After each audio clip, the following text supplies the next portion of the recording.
हम लोन लेते हैं ना, वो रिड्यूसिंग इंटरेस्ट रेट पर काम करता है, ठीक है।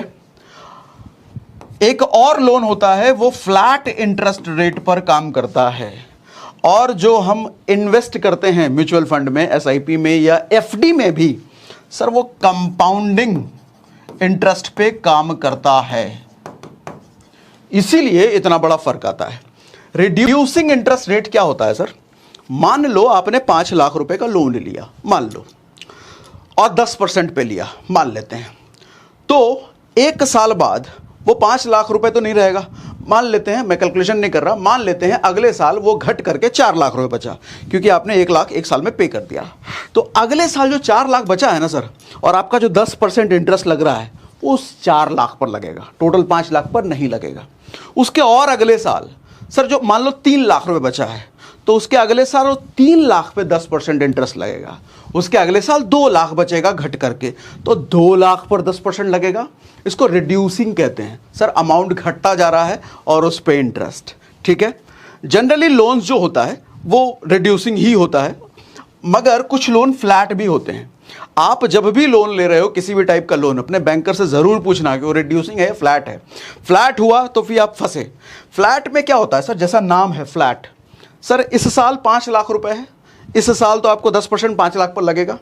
अगले साल जब 4 लाख रुपए बचेगा, उस पर भी आपको, सॉरी 4 लाख नहीं, उस टाइम भी आपको 5 लाख पर ही 10% लगेगा।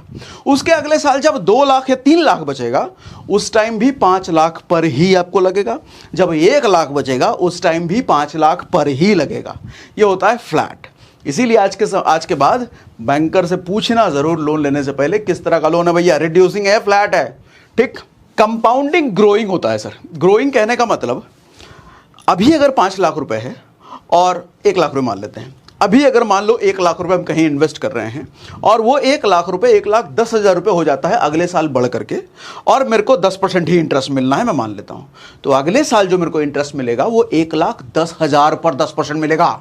और उसके अगले साल मैं मान लूं 1,20,000 मान लो मिल लेता है, और अगर उसके अगले साल 1,20,000 पर 10% लगेगा, और उसके अगले साल मैं मान लेता हूं 1.5 लाख हो गया, तो उसके अगले साल 1.5 लाख पर 10% मिलेगा। इसीलिए कंपाउंडिंग में अमाउंट बढ़ता चला जाता है।